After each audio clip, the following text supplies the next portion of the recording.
yang oh ini jangkung, oh ini cantik, ini jelek. Nah ini unik. Jadi keunikan itu yang kita ulik untuk menjadi sebuah tokoh yang menjadi pembeda dari tokoh-tokoh yang pernah ada sebelumnya. Ini perlu pengamatan, artinya kita harus mengalami di sekitar kita. Kita banyak bergaul dengan orang-orang, kita bergaul dengan jenis-jenis orang yang macam-macam. Nah itu keunikannya bisa kita tampilkan dalam sebuah tokoh cerita. Demikian juga dengan wataknya. Watak orang kan berbeda-beda. Kita setiap dalam pergaulan pergesekan watak itu sangat mau macam-macam. Jangankan dalam masyarakat, dalam satu keluarga aja watak bisa berbeda-beda. Ini juga suatu keunikan yang bisa membuat suatu cerita jadi menarik. Artinya alurnya nanti bisa hidup karena keunikan tokoh yang diciptakannya. Nah, lanjut. Oke, sekarang kemarin dari beberapa cerpen yang sudah masuk, ini ada tentang POV atau view of view, sudut pandang, menentukan tentang. Jadi ini ada 3 POV yang ada di dalam sebuah cerita. Pertama POV ke-1. Ketika cerita POV ke-1 begini. Ketika cerita kita menggunakan aku. Boleh aku, boleh gue, boleh saya atau apa, yang penting orang pertama. Namun kelemahan dari POV ini, kelemahannya dulu ya saya bahas. Kelemahan dari POV ini ke-1 ini ketika kita pakai aku biasanya terlalu banyak serangan kata aku. Jadi dalam satu kalimat bahkan ada aku, ada beberapa. Ini sebenarnya kesalahan, harus diminimumkan, minim sekali. Karena apa? Kalau kita baca terus banyak kuku terus nggak enak juga ya. Nah ini mengganggu. Nah ini kalau ini untuk membedah soal ini sebenarnya perlu jam tersendiri karena ini panjang ceritanya, sehingga ini saya poin-poinnya saja. Kemudian POV 2, oh ya kelebihannya dulu. POV 1 kelebihannya pertama karena ini mengungkapkan perasaan pribadi, artinya pengalaman sendiri, itu biasanya bisa menekankan konflik batin secara nyata, lebih mengena.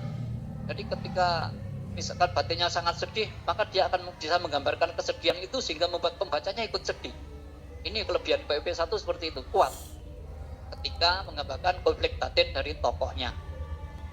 Kemudian yang kedua POV 2 yang selalu pakai kau atau engkau, ini jarang digunakan karena terbatasnya, sulit explore watak, sulit kalau POV 2, sehingga ketika dalam sebuah cerpen atau cerita apa POV 2 itu jarang sekali digunakan. Bahkan saya belum pernah menemukan ada cerpen pakai POV 2. Ini belum. Ya mungkin ada, tapi cuma saya memang belum pernah membaca suatu cerita yang memakai POV 2. Ya, kita lanjut tentang POV 3. Ini lebih bebas, artinya bisa pakai nama orang, bisa pakai iya, dia, dan macam-macam. Nah ini lebih bebasnya apa? Karena POV 3 biasanya tokohnya menjadi serba tahu. Penulis bebas menuliskan, bahkan penulis menuliskan perasaan orang lain bisa. Penulis merasakan kesedihan hatinya tokohnya bisa. Nah ini lebih bebasnya di situ. Penulis bebas bereksperimen tentang watak-watak yang ingin diinginkan. Nah ini POV 3 akan lebih enak kalau dalam sebuah cerpen kita menggunakan POV 3, sehingga penggalian karakter dari tokohnya akan lebih dalam. Oke, lanjut bahas tentang menata alur. Ada 3 alur yang biasa digunakan dalam sebuah cerita. Yang pertama tentu saja alur maju. Artinya cerita ditulis secara runtut dari kejadian pertama sampai dengan akhir. Jadi rutut. Misalkan kalau bikin tentang dari pertemuan, PDKT, menembak sampai jadian. Nah ini rututnya seperti itu. Jadi tidak ada jeda-jeda, tetap berurutan dari awal sampai dengan akhir. Ini lebih mudah. Dalam artian kalau kita misalkan punya diary, buku diary itu biasanya kejadiannya sudah runtut dalam diary. Orang nulis diary sudah mulai tanggalnya, jamnya ada, kejadiannya ada. Nah ini tinggal mengurutkan saja, ini sudah bagus sekali. Nah, ini sudah masuk dalam alur maju, artinya sudah ke depan selesai. Kemudian yang kedua ada namanya alur mundur. Nah alur mundur biasa digunakan untuk cerita-cerita yang katakanlah bernuansa religi, itu lebih banyak. Contohnya kalau dalam sinetron dulu ada sinetron namanya Azab. Nah ini alurnya selalu mundur ya, jadi selalu mundur. Nah jadi dari matinya seseorang dulu dan diceritakan akibat kematiannya di belakang, baru mundur ke belakang sampai Nah, ini alurnya mundur seperti itu. Ini juga menarik kalau kita pakai alur mundur karena apa, bisa membuat suatu kejutan kepada pembaca, bahkan mungkin pembaca tidak bisa menebak. Ini loh kok iso mati terus. Iya, nah ini membuat tanda tanya besar. Menariknya di situ. Hanya saja tantangannya biasanya untuk hubungan sebab akibat dari yang pertama sampai dengan yang awalnya tadi kadang rada kacau. Kalau tidak hati-hati itu logisannya yang kurang. Kita lanjut kemudian ke alur campuran. Nah, campuran ini maju mundur. Artinya kita boleh menceritakan dari bab terakhir, taruh di awal misalnya bab tertulis. Hanya saja tetap diberikan hukum sebab akibat. Bagaimana bab pertama tadi bisa terjadi sehingga menyebabkan bab yang keempat atau keberapa. Nah, ada paragraf itu penghubungnya. Ini tentang alur. Yang perlu sangat-sangat dipahami. Kalau kita masih dalam taraf belajar akan lebih enak pakai alur maju. Artinya kalau maju nanti bisa seirama terus. Oke, lanjut. Nah, ini yang paling penting tentang ini ya, konflik. Ya, konflik. Jadi sebuah cerpen, kekuatan cerpen itu salah satunya terletak pada konfliknya. Semakin rumit sebuah konflik, kemudian diberi pemecahan yang unik, maka pembaca akan semakin tertarik. Sehingga wajib bagi penulis untuk menciptakan konflik yang wow atau mencengangkan pembacanya. Karena apa? Karena konflik yang benar-benar tidak terduga itu akan membuat pembaca penasaran. Nah, ini yang penting itu. Nah, contohnya ini ada konflik, ada 3 macam. Ada konflik batin. Konflik batin ini konflik yang dialami oleh pribadi tokoh itu dengan dirinya sendiri. Mungkin karena ketidakmampuannya, mungkin karena kurang dekatnya dengan Tuhan, mungkin karena penyesalannya atau kegagalannya. Ini konflik batin dari tokoh masing-masing. Bisa dieksplor lebih dalam ketika kita tadi pakai POV 1. Ini pakai konflik batinnya, maksudnya di POV 1 sebetulnya. Kemudian konflik sosial adalah gesekan antar tokoh, artinya tokoh dengan orang lain. Tercipta permasalahan tokoh dengan orang-orang tokoh lain itu akan menciptakan konflik sosial. Dalam arti mungkin ya bisa jadi karena banyak hal konflik sosial. Misalkan karena mungkin rebutan tanah, mungkin rebutan pacar, atau mungkin macam-macam. Nah, ini konflik sosialnya seperti itu. Karena kehidupan sosial menciptakan konflik sosial yang bermacam-macam. Lanjutnya adalah konflik alam. Ini kejadian antara tokoh dengan alam sekitarnya atau lingkungannya. Misalkan tokohnya sakit, kemudian gara-gara apa? Oh, gara-gara ternyata gotnya mampet sehingga jadi sarang nyamuk. Nah, ini konflik dengan alam. Atau mungkin korban banjir, cerita tentang korban banjir. Ini konflik manusia dengan alam. Bisa jadi memang alamnya rusak karena manusianya, tapi manusianya sendiri juga merugikan, akibat dari tindakannya merasa rugi. Nah, ini konflik alamnya tampak di situ. Oke, lanjut.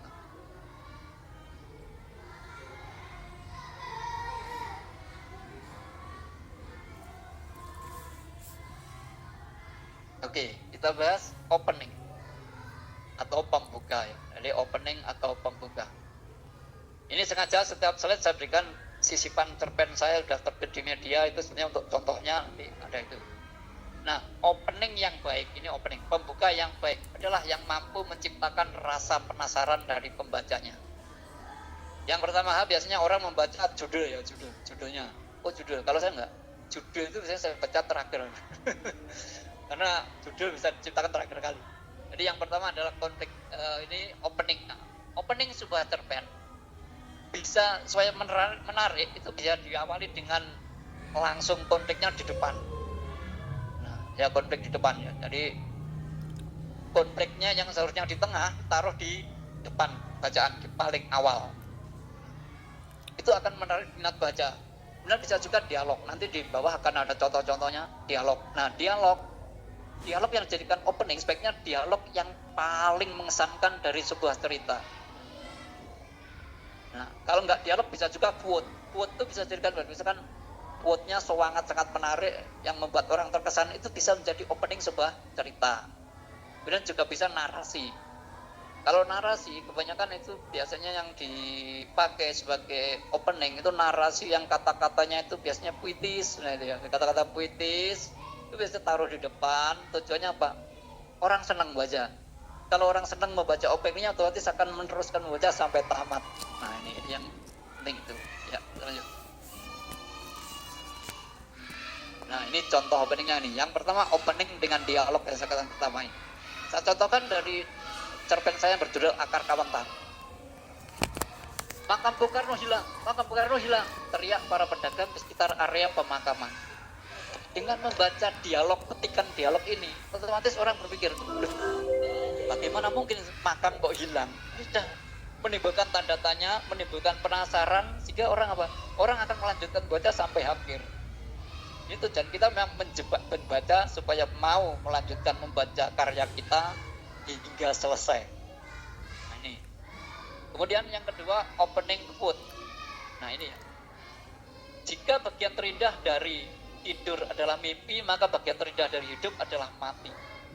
Nah, nah ini petikan quote ini saya ambil dari cerpen Hari Kematian Parmen yang saya terbitkan di Tanjung Pinang Pos waktu itu.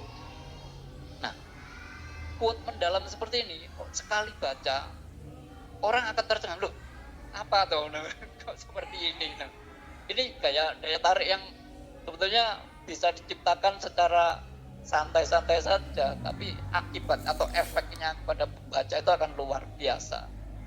Makanya biasakan menulis quote-quote yang inspiratif sehingga pembaca nanti akan terkesan di awalnya. Nah, jadi pandangan pertama kan harus menggoda ya. Selanjutnya terserah Anda nanti. Ya, lanjut. Nah, ketiga, opening konflik. Nah ini, ternyata Tuhan itu tidak adil. Ini kata satu tokoh. Dalam cerpen saya yang berjudul Si Cebol Rindukan Prita. Ini kenapa saya mengangkat tema orang cebol? Nah Prita ini tokoh yang cantik luar biasa, tingginya semampai, dia idaman semua kampus. Anak sekampus mengidolakan dia. Sementara yang namanya Si Cebol ini pendek, gak sampai 1 meter tingginya, tapi merindukan orang yang tinggi. Sehingga dia merasa Tuhan itu tidak adil. Dalam cerita itu saya gambarkan kalau itu tokoh yang pendek ini berkaca kepada Ucok Baba, itu ada apa itu? Oh dia itu yang pendek dapat artis cantik ini, kenapa aku enggak? Nah ini jadi ternyata Tuhan tidak adil juga memicu pembaca untuk berpikir tidak adilnya Tuhan gimana? Rata-rata kita kan orang Islam ya, orang beriman semua. Nah ketika kita beriman, kalau ada orang mengatakan Tuhan tidak adil, hati kita kan juga enak tuh. Ini justru itu yang saya ambil untuk supaya pembaca mendorong menyelesaikan kisah ini. Memang sengaja saya berikan itu dengan kalimat pendek tapi cukup menonjol bagi pembacanya. Oke, kita lanjut yang opening yang puitis. Ini yang saya katakan tadi. Ini biasanya untuk cerita remaja pakai ini. Jadi pernahkah kau dengar hujan yang turun di malam hari? Ketika daun-daun luruh menduduk ke bumi. Itu terusnya jangan. Terusnya yang kalimat terakhirnya begini. Salah satu dari makhluk itu yang masih terjaga hanyalah aku. Karena aku tak bisa melepas bayangmu dari mataku. Nah, terusnya begitu. Ini dalam cerpen Hati Tertusuk Duri. Ini mengisahkan tentang penulis perempuan sebenarnya. Penulis yang lagi naik daun, kemudian dia sering mendapat mawar dari penggemar yang tidak dikenalnya. Ya. Jadi setiap hari dapat kiriman mawar dengan kata-kata puitis yang luar biasa. Nah, otomatis dia tertarik untuk mencari kebenarannya, itu siapa pengirimnya, macam-macam. Dan ternyata ketika ketemu, nah ini yang tidak terduga itu, ketika ketemu justru orang yang mirip bunga yang mengaku katanya sayang sama penulis itu ternyata sudah milik temannya. Jadi memang ini opening seperti ini bagi remaja sangat-sangat mengesankan. Ini memang sengaja saya pesan untuk penulis remaja, untuk bacaan-bacaan anak-anak kampus, anak-anak SMA yang rata-rata masih ya bermain-main cinta lah itu ya. Jadi itu makanya saya ciptakan yang ini. Jadi puisi, jadi kalau kita punya puisi-puisi yang bagus, yang romantis, bisa dijadikan opening sebuah cerpen. Tinggal melanjutkan aja melangkah alurnya. Nah, kemarin Mas Hari puisinya udah puitis juga. Bisa jadi Mas itu Mas. Ya. Oke lanjut. kelima, opening berita. Beritanya fantasi ya, bukan berita-berita secara nyata real di koran-koran enggak. Nah ini, negeri panik bara, seekor mutan kada raksasa datang ke tengah kota dan menghancurkan setiap bangunan yang ada dengan semburan apinya. Ya, ini cerpen fantasi sebenarnya. Nah, kalau orang bilang negeri panik, itu kan sebenarnya kata panik itu kan caca pisah menjadi sebuah negara kan ya. Jadi saya jadikan nama sebuah negara. Memang keunikan dari ini saya sengaja menampilkan kata-kata yang saya juga panggal termasuk nama-nama tokohnya juga seperti itu, sehingga menciptakan keunik dari sebuah cerita. Ini udah terbit di Radar Madiun beberapa bulan yang lalu dengan judul Tidak Untuk Jadi Pahlawan. Sebenarnya ini adalah sindiran sosial, kritik sosial. Karena di masyarakat kita lihat banyak orang berbondong-bondong berjasa sedikit dan ngaku pahlawan, padahal nggak taunya pahlawan kesiangan. Yang keenam, opening narasi. Nah, ini banyak yang kita ketemu di koran-koran atau di majalah, itu biasanya disertai narasi untuk bukanya sebuah cerita. Misalkan ini, hari ini untuk aku tanya papa. Karena ini juga dialog teks, T-nya juga tidak boleh huruf besar. Dan pertanyaan harus di belakangnya tanda petik. Kemarin ada beberapa yang nulis tanda petiknya itu duduk di depan, kemudian tandanya belakang. Nah, jadi menyalahi ya. Jadi dalam aturan EYD-nya yang betul ada tanda petiknya paling akhir. Kemudian dia teriak safety. Nah, teriak karena juga bukan aksi tapi dialog teks. Jadi juga pakai huruf kecil. Dasar cengeng, ejekku. Nah ini juga kecil, ejekku termasuk di situ. Kemudian oke, aku siap, jawab Rara. Ya, karena jawab itu juga pakai kecil, karena termasuk dialog teks yang diberi dengan koma. Ya. Yang kedua adalah dialog aksi. Dialog ini dipakai dengan huruf besar juga setelah tanda petik. Saya contohkan beberapa. Aku cinta padamu, Lisa berkata sambil tersipu. Kayaknya ini karena logika cerita itu jangan sampai cacat, karena kalau cacat sudah akan membingungkan pembacanya, kasihan yang baca. Kalau sampai cacat logika, yang baca tidak akan sampai pesannya, bahkan bingung mungkin. Jangan sampai. Kita harus menjaga pembacaannya. Dengan begitu apa? Gaya bahasa kita memang beda. Mungkin kayak senengannya sing romantis itu yang kasar-kasar itu yang mana? Itu bisa di menit ya. Semua kalau penulis bisa ya gaya bahasa apa aja bisa. Tergantung jenis ceritanya. Ditulis serangkai dengan kalimat sebelumnya. Nah itu ya. Contohnya pertama, Sylvia memang bertumbuh gemuk, tapi ia selalu percaya diri. Maka ketika gemuk itu harus dikoma. Nah itu aturan bakunya EYD seperti itu. Dulu Pubi juga begini sama. Kemudian jadi Johnny memiliki bakat baca puisi, tetapi ia belum punya mentor yang mumpuni. Nah ini serangkai, tapi tanpa ada. Ini sebaiknya EYD nomor 2 dulu yang penting berani menulis. Toh nanti ada subuh kita, ada Mas Heru Patria yang akan ikut benak. Ngeten ya Mas Heru ya? Siap. Iya Mbak Bibi, kami siap untuk mendukung semuanya. Bahwasanya untuk kegiatan gerakan ini kita awali mulai sekarang, kita bangkit, mulai menulis, diawali dengan sebuah hadiah dan menulis kejadian-kejadian yang menarik saja ini suatu cerita, dirangkai suatu cerita. Dan saya sendiri juga hari ini menulis tentang desa, ternyata belum selesai Mbak, tentang desa itu. Tambah lagi hari ini ada tugas lagi menulis sejarah masjid di tempat kami ya, tempat kemarin saya nggak bisa hadir ya, arena karena ada tugas itu. Jika kami harus menggali-gali informasi seperti yang saran Mas Heru tadi, kita harus riset, ternyata itu penting sekali Mas Heru. Riset menunjukkan bahwa yang menulis itu diawali dari situ. Jika menemukan, dalam riset itu akan menemukan hal-hal yang menarik di antara yang menarik. Selain data,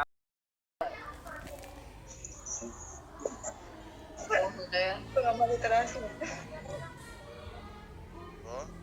Monggo Bapak Ibu.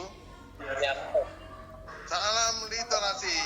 Literasi untuk kesejahteraan.